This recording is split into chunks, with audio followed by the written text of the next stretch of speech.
नमस्कार दोस्तों, उम्मीद है आपने मेरे पुराने वीडियोस देखे होंगे। अगर वो वीडियोस आपको पसंद आ रहे हैं तो कृपया उन्हें लाइक कर दीजिए और इस चैनल को सब्सक्राइब कर दीजिए ताकि आने वाले समय में और भी इस प्रकार के जानकारी हेतु वीडियोस आपके समक्ष समय-समय पर आते रहें। दोस्तों, आजकल लोग बोलते हैं कि जजमेंट्स बताइए कि कौन-सी 498 की जजमेंट्स ज़्यादा एप्लीकेबल होगी, केस चल रहा है तो जजमेंट्स का रूल है। हाँ जी, जजमेंट्स का रोल ज़रूर रहता है। जब भी केस चल रहा हो तो जब भी आर्गुमेंट्स की स्टेज हो तो जजमेंट्स होनी चाहिए। अगर ना होने से अच्छा है तो जजमेंट्स हाथ में हो तो ज़्यादा अच्छा रहता है। लेकिन सारा केस जो 498 का होता है या कोई भी केस क्रिमिनल केस होता है वो एविडेंसेस के आधार पे बना होता है, फाउंडेशन होती है। ये जो रिस्पोंडेंट या अक्यूज्ड का रोल नहीं है कि वो जजमेंट्स कोर्ट करे या कुछ बताए कोर्ट को। कोर्ट का ही काम होता है जजमेंट्स को देखना। जहाँ कोई लॉ साइलेंट हो वहाँ जजमेंट्स काम आती हैं। लेकिन जजमेंट्स में जब कोई प्रिंसिपल डिसाइड हो जाए, the ratio of principles decide हो जाए, तब जजमेंट्स जो है वो बाइंडिंग होती है ट्रायल कोर्ट में। जो नीचे की जो सबऑर्डिनेट कोर्ट्स हैं उन पे बाइंडिंग होती है। और अदरवाइज कोई प्रेसिडेंट बन जाए तब भी जजमेंट्स का इंपॉर्टेंट रूल होता है। लेकिन जजमेंट्स हो जाए, साथ में रहे आर्गुमेंट्स के, तो बहुत अच्छी बात है। उससे केस में भी काफ़ी ज़्यादा फ़र्क पड़ता है। क्योंकि लेकिन फिर बताना चाहूँगा कि हर केस एविडेंसेस और फैक्ट्स के बेसिस पे आधार पे बना होता है। जब तक एविडेंसेस हैं आपके पास, अगर एविडेंसेस वीक हैं प्रोसिक्यूशन के, तो एक्विटल के चांसेस सबसे ज़्यादा हाई होते हैं। और अगर कुछ प्रोसिक्यूशन प्रूव कर देता है case beyond reasonable of doubt, तो फिर कन्विक्शन के चांसेस बढ़ जाते हैं। लेकिन आप देखिए, जब ट्रायल जो 498 का केस चलता है वो जनरली मजिस्ट्रेट कोर्ट्स में चलता है, जैसे मैंने पहले भी कई वीडियोस में बताया। और अगर कोई संगीन चार्जेस लगे हों जैसे 306, 304 बी, 313, तब फिर उसके साथ वो सेशन कोर्ट में चलता है।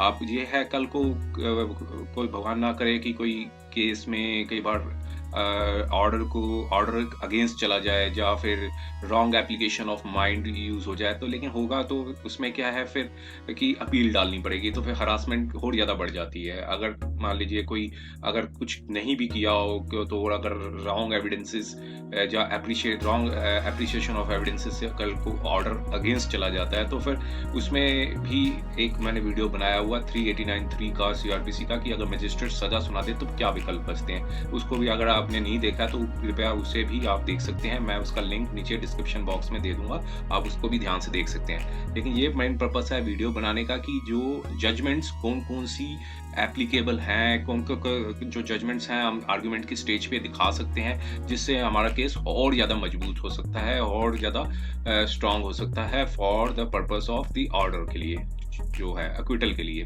तो देखिए, कुछ जजमेंट्स डिसाइड की हुई हैं जो वो मैंने थोड़ी आपके समक्ष लाया है, रखी हैं। जजमेंट्स बहुत ज़्यादा हैं लेकिन थोड़ी सी ब्रीफ जजमेंट्स हैं वो आपके समक्ष रखी हैं। आप इनसे चाहे इसको भी डाउनलोड कर सकते हैं साइट से। और लेकिन जो कुछ रेलिवेंट पोर्शंस हैं वो मैंने MS वर्ड फॉर्म में आपके लिए कुछ रख दिया है रेफरेंस के लिए, इससे आप इससे अच्छे से देख सकते हैं। तो ये मैं थोड़ा सा एक्सप्लेन भी कर देता हूँ इस वीडियो में, ताकि थोड़ा सा एक्सप्लेनेशन थोड़ा और ज़्यादा स्ट्रॉन्ग हो जाए। तो इसमें क्या है, देखिए, ये पहली केस है Subhash versus state of Haryana. ये क्रिमिनल अपील थी, honourable supreme court of India ने डिसाइड किया था। क्रिमिनल अपील नंबर 184/2006 और डेट ऑफ जजमेंट थी 16 दिसंबर 2010। इसका केस टाइटल आप आराम से नेट पे या फिर सुप्रीम कोर्ट की वेबसाइट से आराम से ढूंढ सकते हैं। इसका मैंने एक वीडियो भी बनाया था, उसका भी डिस्क्रिप्शन बॉक्स में आपको लिंक दे दूंगा। लेकिन इसका जो रेलेवेंट पोर्शन था उसको आप थोड़ा सा देखिए। उस जजमेंट का जो पेज नंबर 13-14 पे क्या डिस्कस किया था ऑनरेबल सुप्रीम कोर्ट ने, उन्होंने बताया था, as already indicated above, the trial as well as the High Court have not placed much reliance on the statement of these witnesses. We are of the opinion that statements in fact inspire no confidence. We may also refer to the explanation or to the section 162 of CRPC, the same reproduced below. तो वो चीज़ बताई है कि जो statement high court ने और trial court ने कुछ ऑर्डर दिया था, अब सुप्रीम कोर्ट ने कहा, जब केस आगे गया सुप्रीम कोर्ट में गया, तो फिर उस सुप्रीम कोर्ट ने कहा कि उनकी जो स्टेटमेंट्स है कोई कॉन्फिडेंस क्रिएट नहीं करती हैं। तो फिर उन्होंने 162 का जो रेफरेंस दिया सीआरपीसी का, 162 सीआरपीसी को भी उन्होंने एनालाइज किया। तो फिर बताया कि जो बेयर रीडिंग ऑफ एक्सप्लेनेशन, जो एक्सप्लेनेशन था 162 सीआरपीसी का, वो उन्होंने रिप्रोड्यूस किया अपनी जजमेंट पे। उन्होंने लिखा, आगे बताया कि bare reading of this explanation would reveal that if significant omission is made in the statement of witness recorded under section 161 CRPC, the same may amount to contradiction, but whether it so amounts to a question of facts in this case. तो देखिए इसमें ये चीज बताई है कि 161 CRPC में जब पुलिस स्टेटमेंट रिकॉर्ड करती है उसमें काफी ज्यादा ओमिशंस होती हैं, तो कोर्ट ने कहा है कि 162 का जो एक्सप्लेनेशन को अगर हम कंसीडर करें और उसके हिसाब से ये पाएंगे कि ये एक तरह का कॉन्ट्राडिक्शन होता है। तो ये जजमेंट का भी काफ़ी ज़्यादा इंपॉर्टेंट रोल है। आप दिखा सकते हैं, मान लीजिए जब विटनेसेस जो पुलिस स्टेटमेंट फाइल करती है 161 CRPC में, उस स्टेटमेंट्स में काफ़ी ज़्यादा चीज़ें बातें नहीं बताई जाती और विटनेस बॉक्स में आकर वो चीज़ें बताई जाती हैं, तो कोर्ट उसे कहेंगे कि ये कॉन्ट्राडिक्शन है, या फिर उससे चीज़ को बदल देती है, जो ओमिशन कर देती है उस चीज़ों में। तो जो स्टेटमेंट जो पुलिस के सामने रिकॉर्ड की गई है वो स्टेटमेंट में काफ़ी ज़्यादा ओमिशन है, कोर्ट विटनेस बॉक्स में आकर कुछ और बोला जाता है तो कोर्ट उसे कहती है कि ये एक कॉन्ट्राडिक्शन है। तो इसके बिहाफ पे जो है उसकी जो क्रेडिबिलिटी होती है विटनेस की वो अफेक्टेड होती है। तो ये जजमेंट काफ़ी ज़्यादा इंपॉर्टेंट है, रेलिवेंट है, जिससे आप अपने इसे डाउनलोड भी कर सकते हैं और इसका टाइटल एक बार आप अच्छे से देख लीजिए, ये आपके लिए काफ़ी फायदेमंद होगी ये जजमेंट। अब मैं दूसरी जजमेंट पे जाता हूँ। देखिए ये दूसरी जजमेंट थी Ashok Vishnu Dawade versus state of Maharashtra. ये क्रिमिनल अपील थी 164/1997। डेट ऑफ जजमेंट थी 10/2/2004। ये भी आप सुप्रीम कोर्ट की वेबसाइट में देख सकते हैं। जब आप डेट ऑफ जजमेंट को सिलेक्ट करेंगे तो वहां से आपको ये केस टाइटल की जजमेंट आराम से मिल जाएगी। तो पेज नंबर 19 का मैं पोर्शन था, उसका मैंने थोड़ा आपके लिए बेनिफिट के लिए यहाँ पे कट एंड पेस्ट कर दिया। तो उसमें क्या बताया था, from the above evidence in our opinion it is not possible to conclusion that the prosecution has established the case beyond all reasonable doubt in regards to the charges alleged against the appellant. In our opinion, the court below have not properly appreciated the evidences and failed to notice the glaring improvements. अब मैं देखिए इस चीजों को focus करता हूँ। ये क्या बताया था उन्हें, ग्लेरिंग इंप्रूवमेंट्स। तो ग्लेरिंग इंप्रूवमेंट्स में मतलब ये बताया गया है कि जब भी कोई विटनेस बॉक्स में आता है और कुछ नई फ्रेश एलिगेशंस लगा देता है तो उसे ग्लेरिंग इंप्रूवमेंट, उसे इंप्रूवमेंट्स कहती है। तो इंप्रूवमेंट्स जो है विटनेस बॉक्स में कोई फर्स्ट टाइम आकर बोलता है तो वो एडमिसिबल नहीं होती है। यही चीज उन्होंने कोर्ट ने बताई। तो नीचे की कोर्टों ने यहाँ एरर कर दी थी। तो देखिए सुप्रीम कोर्ट तक जाना पड़ा इस केस में। तो नीचे की कोर्टों ने उनको अप्रिशिएट नहीं किया था। तो एरर्स करती हैं कोर्ट्स, मैं पहले भी बता चुका हूँ, कोर्ट्स काफी ज्यादा एरर कई बार कर देती हैं, जरूरी नहीं हर बार करती है, लेकिन कई बार अप्रिशिएट नहीं कर पाती एविडेंस को। तो इसकी वजह से जो है वर्डिक्ट में प्रॉब्लम आ जाती है, जो अगेंस्ट व्हिच कई बार चला जाता है। तो यहाँ पर भी कोर्ट ने ये बताया कि these improvements in our opinion materially affect the creditworthiness of the prosecution case and hence it is not safe to base a conviction. देखिए ये साफ कहा उन्होंने ऑनरेबल सुप्रीम कोर्ट ने कि इंप्रूवमेंट्स जो है वो अफेक्ट करती है क्रेडिटवर्थिनेस ऑफ द प्रोसिक्यूशन को, और इसलिए ये कन्विक्शन कर दिया जाए तो सेफ नहीं माना जाएगा। It's not safe to base a conviction. तो देखिए ये जजमेंट थी। आप इस कोई थोड़ी मटेरियल अल्टरेशन होती है तो प्लीज उनसे जजमेंट्स को जरूर देख लीजिएगा। मैंने बेस्ट अपने एफर्ट्स किए हैं इस जजमेंट को कोट करके लगाने के लिए। कई बार थोड़ा एरर हो सकता है तो आप उन जजमेंट्स को एक बार ऑफिशियल वेबसाइट से जरूर इसे क्रॉस चेक कर लीजिएगा, ठीक है। आप अगले थर्ड जजमेंट पे जाते हैं। Honourable supreme court of India की Girdhar Shankar Tawade versus state of Maharashtra criminal appeal 463 of 1996। Date of judgement थी 24 अप्रैल 2002। पेज नंबर 24 की पे ये कोट किया हुआ था। तो इसमें भी कोर्ट ने जो बताया था उसको मैंने रिप्रोड्यूस कर दिया, आप इसे आप देख सकते हैं। इसमें क्या लिखा था, to have an event sometimes back can not be term to be a factum taken note in the matter of charge under section 498। The legislative intent, देखिए यहाँ बताया, legislative intent clear to indicate a particular reference to explanation b that there shall be a series of acts to be an harassment. तो देखिए कई बार ऐसे क्या होता है कि जो कोर्ट में जब कंप्लेंट फाइल की जाती है तो 2-3 इवेंट्स बता देते हैं कि देखो ये हरासमेंट हुई, इस तारीख को डेट पड़ी, उस डेट को उन्होंने हरास किया, इस डेट को उन्होंने मेंटली हरास किया। तो वो कोर्ट कहती है कि देखिए एक दो चीजों से हम उसे हरासमेंट नहीं कह सकते हैं।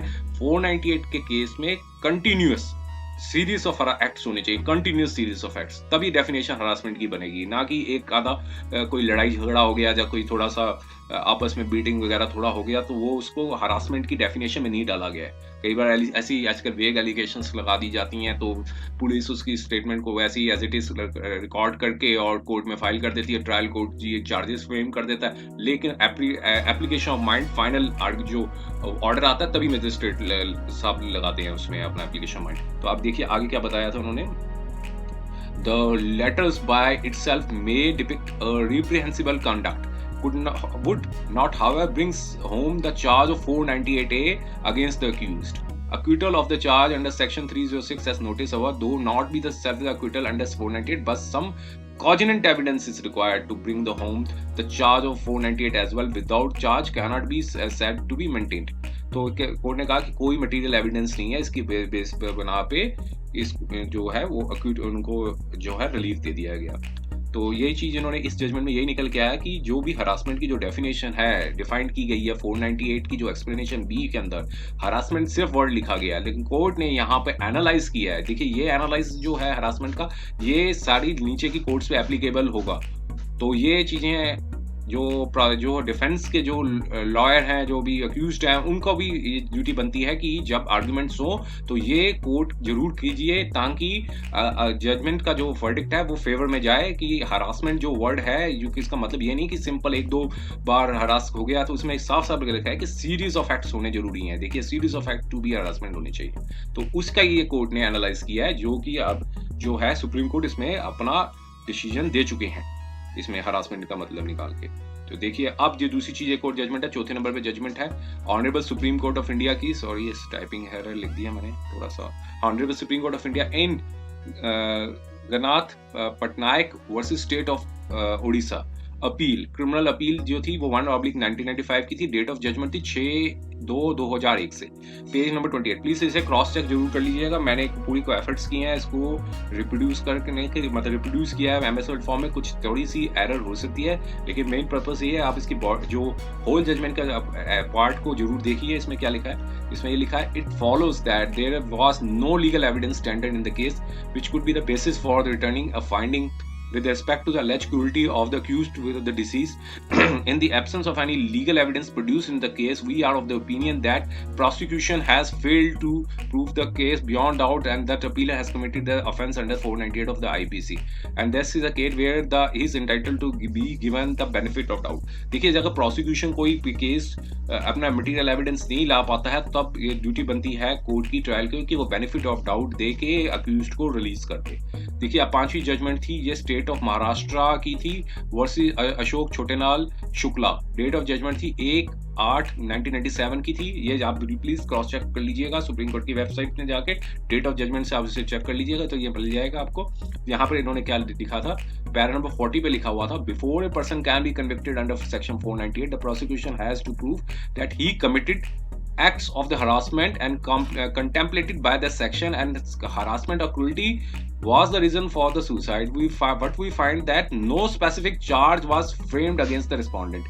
As rightly pointed out by the High Court, no evidence was led to show that either her separation from जो accused जो person थे उनका जो victim थे उनका नाम, or the incident dated 1983 का weighs heavily on the mind and that has been driven her to commit suicide. देखिए ये काफी सीरियस केस रहा था सॉरी, और इसमें सुसाइड हो गई थी विक्टिम ने। तो फिर उन्होंने यही चीज बताई थी कि कोई एलिगेशंस नहीं लगाई थी, सिर्फ कंप्लेंट के बेसिस पे आ गए, उनको काफी सफर करना पड़ा जो भी है।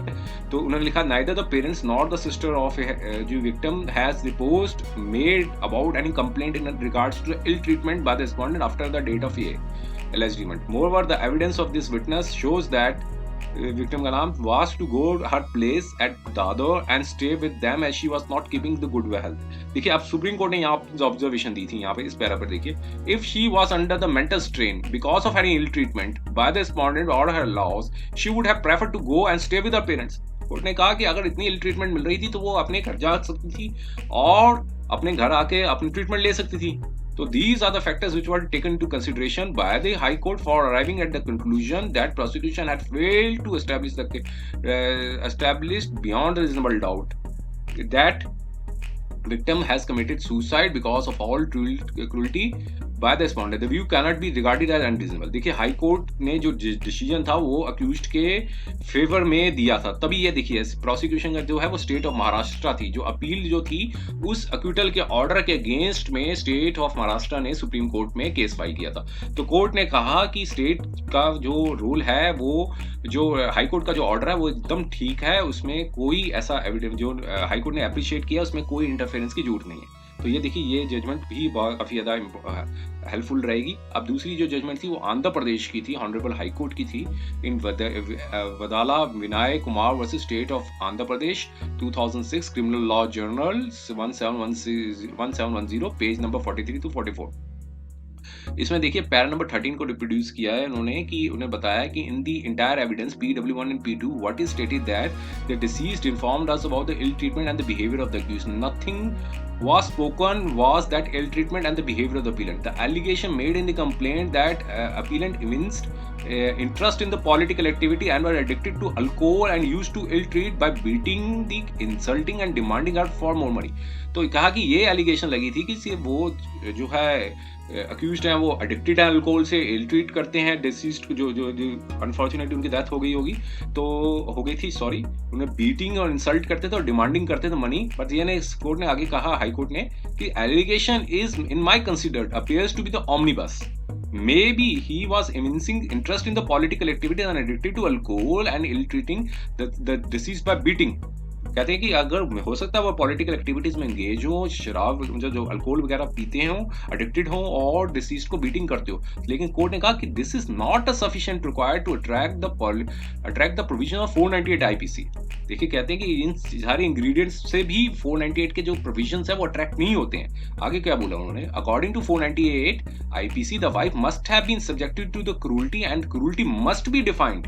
ठीक है कि क्रूरल्टी जो है must be defined in the clause A and B of the explanation of section 498 IPC. As already observed, the ill treatment of the appellant should be within the meaning of the cruelty and has to be sound. Hence, I am the consider view that evincing interest in political activities and the omnibus allegations, as the appellant was treating the deceased by beating, insulting, and demanding her to bring more money, would not be within the meaning of the cruelty as defined in section 498 in the marital life। तो court ने कहा कि ये सिर्फ जो है husband wife के जो पेटी क्वार्रल्स हैं, तो इसको हम क्रूरल्टी की डेफिनेशन में नहीं डाल सकते। जो 498 में जो डेफिनेशन दी गई है, एक्सप्लेनेशन जो ए और बी का जो पोर्शन डिफाइंड है 498 का, उसकी जो थोड़ा लड़ाई झगड़ा होना, अल्कोहल से एडिक्टेड होना और थोड़ा सा जो डिमांड फॉर जो भी किया उन्होंने, जो भी एलिगेशंस लगाई, वो कहते हैं कि उस प्रोविजंस वो एलिगेशंस अट्रैक्ट नहीं होते हैं, जैसा इन्होंने माननीय हाई कोर्ट ऑफ आंध्र प्रदेश ने बताया कि इन्होंने कहा कि ये पेटी क्वार्रल्स है। तो आप देखिए अब ये जजमेंट थी नरेंद्र कुमार की versus government of NCT of Delhi criminal law appeal 696 2004। देखिए इसके ऊपर मैंने वीडियो भी बनाया हुआ है, अगर आपने वो वीडियो नहीं देखा है तो आप इसे देख लीजिएगा, मैं उसका जो डिस्क्रिप्शन बॉक्स में एक लिंक दे दूंगा, उसमें ये वीडियो है नरेंद्र कुमार का। ये दिल्ली माननीय दिल्ली उच्चतम न्यायालय ने ये डिसीजन दिया था, ये बहुत अच्छा निर्णय दिया था, इसमें आप देखेंगे जो पता चलेगा। इसमें पैरा नंबर 19 में यही चीज बताया था कि God has not made any two person same the ideas qualities and must be acknowledged that marriage do fail and there is the mismatch only in the arranged marriage, but in the love marriage the mismatch is discovered during the continuation of the married life। No doubt poverty is the curse and poor man has to suffer the society at different fronts, but I consider that despite poverty is a curse, poverty cannot be made a crime। देखिए यही चीज बताई थी कि कल mismatch जरूर होते हैं, अरेंज मैरिज में भी मिसमैच होते हैं, लव मैरिज में भी होते हैं, लेकिन इसमें कहा कि पॉवर्टी बेशक कर्स है लेकिन पॉवर्टी क्राइम नहीं है, ये चीज माननीय हाई कोर्ट ने कहा। देखिए फिर उन्होंने बताया था neither the failed marriage can be made a crime।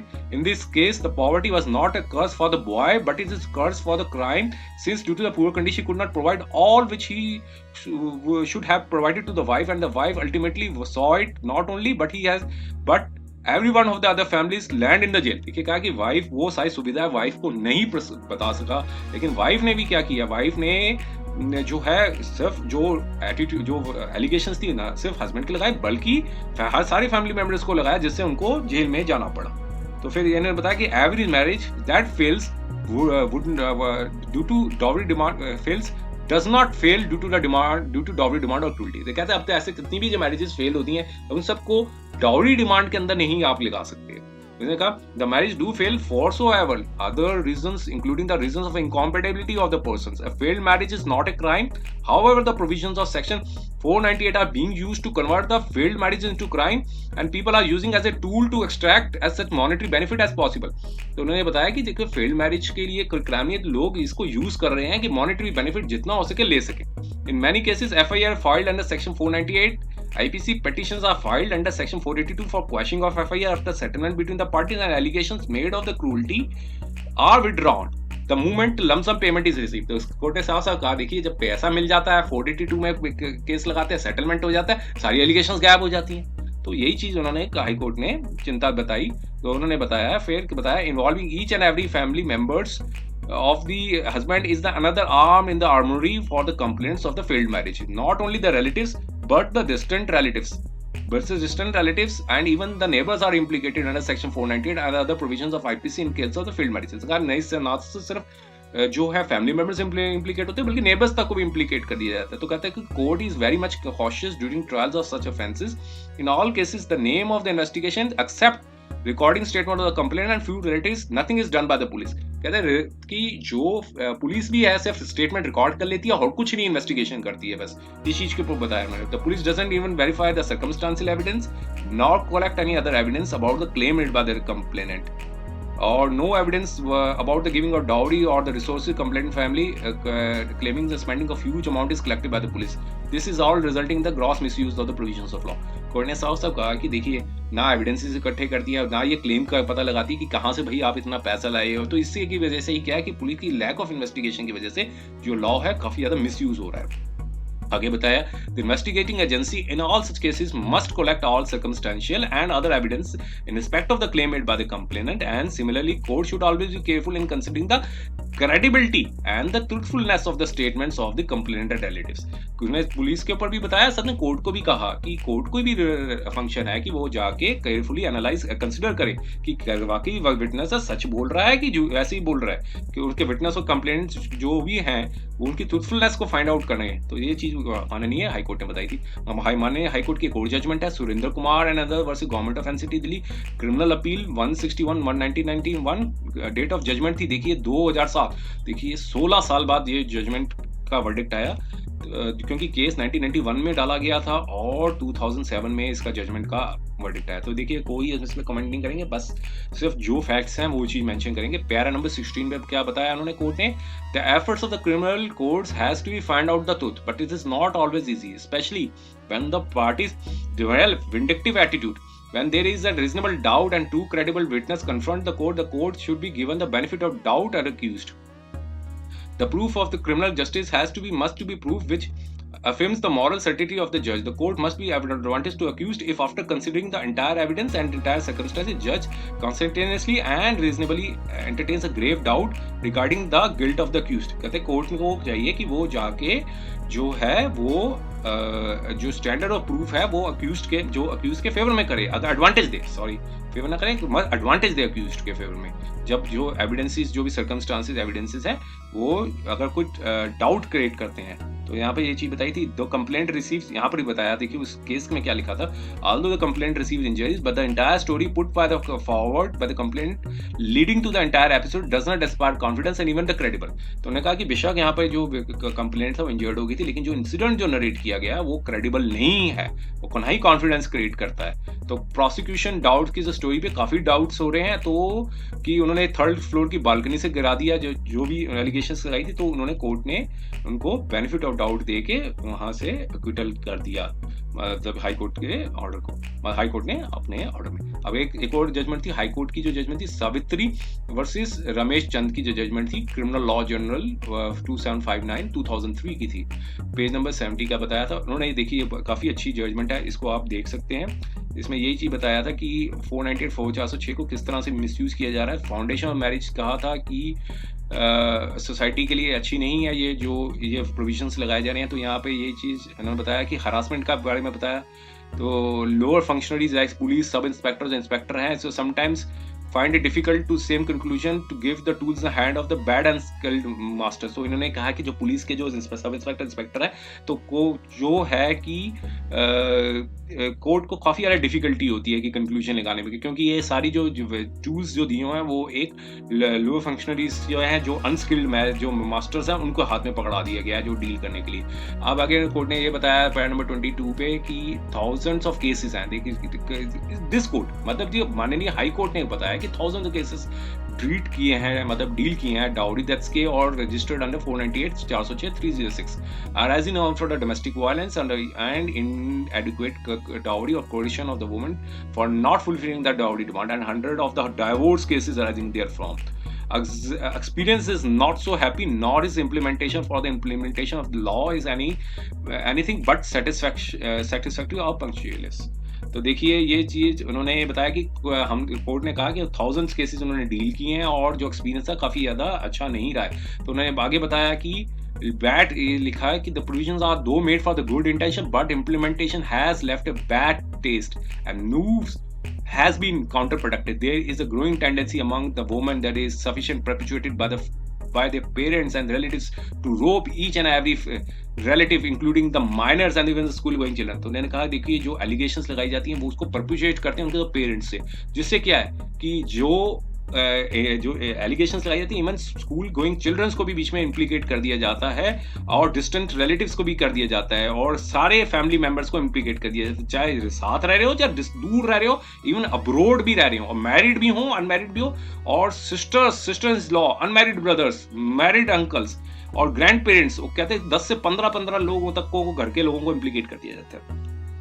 तो वंस अ कंप्लेंट, अब आगे बताया ना कि once a complaint is lodged under section 498 406 whether they are vague हो, unspecific or exaggerated allegation, there is no evidence of physical, mental harm or injury inflicted on the woman, this is likely to cause grave injury and danger of life, it comes a easy tool in the hand of the police and agencies like crime against women cell to hound them and with the threat of arrest, making them run here and there and forcing them to hide at their friends or the relatives till they are getting the anticipatory bail has been made till the as the offense has been made cautionable and non bailable. देखिए जब ये judgement दी गई थी तब court ने ये कहा कि जो बेशक उसमें कोई एलिगेशंस बहुत ज्यादा एग्जैजरेट हो, वेग भी हो, लेकिन ये एक उनके हाथ में टूल आ जाता है पुलिस के पास में और क्राइम अगेंस्ट वुमेन सेल के सामने कि वो अरेस्ट करने के लिए तौर पे घर के सब लोगों को अरेस्ट करने के लिए आते, तो इसलिए उनको सब लोगों को भागना पड़ता है घर छोड़ के और कई बार अपने रिलेटिव्स जिसमें इसके घर में छुप के रहना पड़ता है जब तक उनको एंटिसिपेटरी बेल ना मिल जाए। तो ये चीजें बताई थी उन्होंने। Thousands of the cases are pending and being lost in day and out. तो ये तो जजमेंट के ऊपर उन्होंने चीजें अपनी ऑब्जर्वेशन बताई थी। तो अब एक थी Neera Singh versus government of NCT of Delhi, इसके लिए ऊपर मैं अलग से एक वीडियो बनाऊंगा, आप इसको देखिएगा।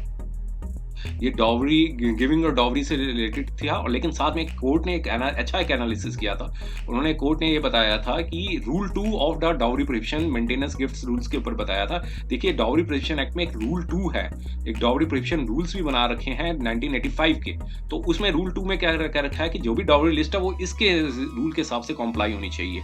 उसमें क्या होता है कि list of the presents which are giving at the time of marriage which shall be maintained by the bride. The list of the parents given at the time of marriage to the bridegroom shall be maintained by the bridegroom. Every list of the presents referred in sub 1 or 2 shall be prepared at the time of marriage or as soon as possible after the marriage. Shall be in writing. देखिए list के ऊपर बताया था shall be in writing a brief description of the present, approximate value of the present, the name of the person who has given the present, where the person giving the presents is related to the bride or groom, the description of such relation shall be signed by both the bride and groom. तो देखिए dowry list आजकल जो बना के court में डालते हैं वो एक फेक लिस्ट बना के डाल देते हैं, कहते हैं ये दहेज की लिस्ट, लेकिन जो रूल 2 का जो उन्होंने बताया है उस हिसाब से कॉम्प्लाई नहीं होती है। तो ये रूल बन रखा है डाउरी प्रोहिबिशन का, जो देखिए डाउरी प्रोहिबिशन रूल्स 1985 का, इसमें दोनों पार्टीज के साइन होते हैं तभी उसको माना जाता है कि ये डाउरी लिस्ट है जो लिस्ट बनाई गई है। फिर बताया था the metropolitan magistrate shall take cognizance of the offence under the act in respect of the offence of giving dowry whenever allegations are made was given as a considered marriage after demand. Court should also insist upon the compliance of the rules framed under act. If the rules are not complied, an adverse inference should be drawn. देखिए ये सिर्फ दिल्ली की court में ही applicable होगा क्योंकि माननीय high court Delhi ने ये दिया था। तो उन्होंने साफ साफ लिखा है कि अगर रूल्स के मुताबिक लिस्ट नहीं बनाई गई है तो एडवर्स इन्फ्रेंसेस निकाले जाएंगे, लेकिन इसे आप तौर पे यूज कर सकते हैं प्रेसिडेंट के तौर पे कि माननीय उच्चतम न्यायालय दिल्ली ने ऐसा दे रखा था कि और लॉ तो सारे इंडिया में एप्लीकेबल है, लॉ तो सारे इंडिया में एप्लीकेबल है। अगर कोई डाउरी की जो लिस्ट है वो रूल 2 के हिसाब से नहीं बनाई गई है और एविडेंस के तौर पे एक डाउरी की लिस्ट दी गई है और वो कोर्ट को चाहिए कि इसका एडवर्स ओपिनियन निकाले, क्योंकि जो रूल वायलेट किया गया है वो जिसने बनाई है लिस्ट उसने खुद ही रूल वायलेट कर लिया है। तो adverse inferences should be drawn होगी, उस पार्टी के अगेंस्ट एडवर्स इन्फ्रेंसेस लगाएंगे कि इसकी लिस्ट को फेक माना जाए। तो इसने बताया, साथ में आगे कोर्ट ने बताया कि if huge cash are less to be given at the time of the marriage which are not accounted anywhere, such cash transaction should be brought to the notice of the income tax department of the court, so the source of the income be verified and person is brought to the law. It is because the courts are not insisting upon this compliance with the relevant provisions of law while entertaining such complaints. Action is merely on the statement of the complaint without verification that a large number of the false complaints are pouring in. देखिए साफ साफ बताया, कहते court को चाहिए कि वो जाके वेरीफाई करे और इनकम टैक्स अथॉरिटीज को भी बताए कि कहाँ से इतना पैसा लाए। सिर्फ कंप्लेंट की स्टेटमेंट के बेसिस पे बिना वेरिफिकेशन किए कंप्लेंट लॉन्च कर ली जाए तो इसकी वजह से ही फॉल्स कंप्लेंट्स राइज हो रही हैं। तो देखिए ये तो जजमेंट थी माननीय दिल्ली हाई कोर्ट की। अब लास्ट जजमेंट है ये दिल्ली डिस्ट्रिक्ट कोर्ट साकेत ने दी थी ये जजमेंट। इसका बारे में आप चेक कर सकते हैं दिल्ली गवर्नमेंट की दिल्ली जो डिस्ट्रिक्ट कोर्ट्स की जो साइट्स है उसमें आप देख सकते हैं। और इसमें ये लिखा है पैरा 39 में लिखा था कि it is deposed that that certain articles were interested in the husband and mother-in-law at the time of marriage, but no list were articles in compliance with Section 3 of Dowry Prohibition Act was produced before the court. Thus, list which is Exhibit P1 was prepared at the time of lodging of the complaint. No proof of purchase of articles mentioned in the list was produced before the court. तो ये चीज उन्होंने यही चीज बताई थी कि, और साथ में बताया था no recovery of the stridhan was affected to the matrimonial house of the complaint was deposed by PW6 and P7। तो ये भी डॉवरी लिस्ट के ऊपर ही इन्होंने एक जो जजमेंट थी वो बताई थी दिल्ली डिस्ट्रिक्ट कोर्ट की। तो ये था, तो थोड़ी सी मैंने जजमेंट्स थी, वो 10-11 जजमेंट्स थी वो आपके लिए समक्ष रखी। तो उम्मीद है ये जजमेंट्स आपके लिए कामयाब रहेंगी। और अगर ये जजमेंट्स आपके और ये अगर ये वीडियो आपको पसंद आया है तो कृपया इसे लाइक कर दीजिए और इस चैनल को सब्सक्राइब कर दीजिए ताकि भविष्य में और भी इस प्रकार के ज्ञानवर्धक वीडियोस आपके समक्ष आते रहें। इसलिए समय देने के लिए बहुत बहुत धन्यवाद।